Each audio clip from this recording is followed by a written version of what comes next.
मन करारे प्रसन्न सर्व सिद्धीचे कारण, नाही मन निर्मळ तर काही करील साबण. किती थोर विचारवंतांनी लिहिलेलं आहे मनावरती. मग नेमकं मन म्हणजे काय? सगळ्यांनाच प्रश्न पडत असेल. आपल्याला प्रत्येक शरीराचा अवयव दाखवता येतोय, पण मन दाखवता येतं का? पण मन आहे का? सायन्स काय म्हणतं आणि ऍक्च्युली मन कुठं असतं? आपल्याला ह्या सगळ्या गोष्टीचा अभ्यास या सिरीजच्या माध्यमातून करायचा आहे. मी डॉक्टर जयानंद नलवडे, क्लिनिकल हिप्नोथेरपिस्ट. आज आपण मन आणि मनाचे विचार यावरती आपण भाष्य करणार आहोत. काय आहे मन? कुठे असतं मन? एक जागा असते का? मेंदू दाखवता येतो, लिव्हर दाखवता येतं, हृदय दाखवता येतं, पण मन दाखवता येतं का? मग काय आहे मन? मन म्हणजे एक विचार आहे, मन म्हणजे आचार आहे, मन म्हणजे कृती आहे. मन, चित्त, बुद्धी हे सगळं पॅरलल शब्द आहेत. मन आपल्या मज्जा पेशी असतात, त्याला न्यूरो सेल्स म्हणतो आपण. त्या न्यूरो सेलचं एक युनिट तयार होतं, त्याला आपण मन म्हटलं जातं. मनाला कोणत्याही प्रकारची जागा नसते मित्रांनो. तर मनाचा उपयोग जगात सगळीच लोक करतात. मग कोण चांगला करत असेल, कोण वाईट. मानसशास्त्राच्या दृष्टीनं मन म्हणजे आचार आहे, मन म्हणजे विचार आहे, मन म्हणजे वागणूक आहे, मन म्हणजे तारतम्य आहे, मन म्हणजे बुद्धी आहे.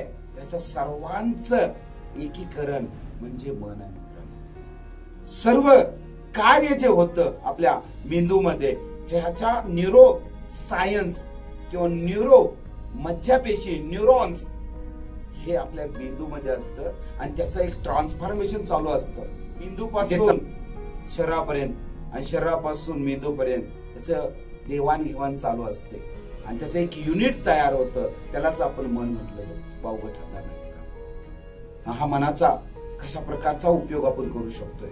मन काय काम करतं, मेंदू काय काम करतो? तर आपण मेंदूबद्दल बोलणारच नाही, पण मनाबद्दल थोडस बोलणार आहे आपण. आपल्या ब्रेन मध्ये थोडस आपण जर विचार केला, 10,000 करोड न्यूरॉन्स असतात. आता एक लॅपटॉप, एक मोबाईल, एक कम्प्युटर एक न्यूरॉन्सने तयार होतो. तर मेंदू आपला 10,000 करोड न्यूरॉन्सने तयार होतो. या 10,000 करोड न्यूरॉन्सचं हे जाळं ज्याला विचार केला, तर आपण त्या मेंदूतलं हे चेन तयार केली त्या न्यूरॉनची, तर जगाला 4 वेळोवेळी वायर चेन तयार होते. त्याचं एकत्रीकरण जर केलं, तर त्याच्यामधून जे देवाणघेवाण विचारांचे होते, त्यावेळेला त्या मनाचा उपयोग केला जातो. आपल्याला ह्या मनावरती काम करणं गरजेचं असतं, कारण हे मन जर एका कुठे ठिकाण नाहीये. आपल्या अगदी पायाच्या नखापासून डोक्याच्या केसापर्यंतच्या प्रत्येक भागामध्ये हे मन आहे. या मनाचं एकत्रीकरण ज्यावेळेला होतं, त्यावेळेला सदृढ मनुष्य तयार होतो. आपण म्हटलं गमतीनं म्हणतो, मन तुझ्या ताब्यात आहे का? आहे का मन आपल्या ताब्यात? मला एक प्रश्न राहून राहून विचार येतो किंवा मी विचारतो की मन आपल्या ताब्यात पाहिजे का मनाच्या ताब्यात आपण पाहिजे? एक्झॅक्टली, मन आपल्या ताब्यात पाहिजे. मनाच्या ताब्यात ज्यावेळी व्यक्ती जातो, त्यावेळेला मन आपल्याला नाचवतं. त्याला आकार नाही आहे मनाला कोणत्याही प्रकारचा. एक विचार ज्यावेळेला येतो आपल्या मनामध्ये, त्यावेळेला अंतर्मनामध्ये त्याचं काम सुरू होतं आणि ते अक्षरशः 9 पटीनं 10 पटीनं त्याच्यावरती काम केलं जातं. पण एक विचार येणारा, तो चांगला किंवा वाईट, हा सगळ्यात महत्वाचा. एक साधी गोष्ट आपण विचारतोय, मनाचा त्रिकोण बघूया.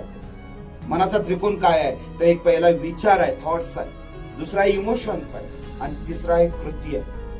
विचार, इमोशन्स भावना आणि ऍक्शन्स म्हणजे कृती, ह्या तिघांचा बॅलन्स जर नसेल, हा ट्रायंगल जो आपण पाहतोय, तो जर ट्रायंगल व्यवस्थित नसेल, तर आपलं जीवन इनबॅलन्स होईल. तर आज आपण ह्या मनावरती कशा प्रकारे काम करायचं, मग मनाचे किती पार्ट आहेत? 1 आहे, 2 आहे, 3 आहे. मनाचे किती जाळं आहे, आणि ह्या सगळ्या गोष्टीचा अभ्यास आता आपण मनावरती आपण करायचा. प्रत्येक सेशन मध्ये आपण मन काय आहे समजून घ्यायचं आहे, मनाचा त्याचे भाग काय आहे समजून घ्यायचे आहेत, मनावरती कसं काम केलं पाहिजे. आणि माझं मत आहे की या मनाला कुठेतरी एकत्रित करून केलं तर आपण निश्चितच आपण विजय मिळू शकतो. आपण असं म्हटलं की कोरोनाच्या मागच्या काळामध्ये, कोरोनामध्ये कित्येक लोक ह्या जग सोडून गेले. या जगात निघून जात असताना त्या लोकांना प्रत्येकाला आजार होताच का कोरोना? नाही. 90% असं आम्ही म्हणतो की मनाचा आजार तयार झाला होता कोरोना म्हणजे. कोरोना 10% असेल पण भीती 90% होते. या जगातून जाणारे लोक फक्त कोरोनाच गेली नाही, कोरोनाच्या भीतीने गेली आणि ही भीती मनामध्ये तयार झाली. आणि ह्या भीतीवरती जर काम केलं असतं तर कित्येक लोकांचा प्राण वाचला असता.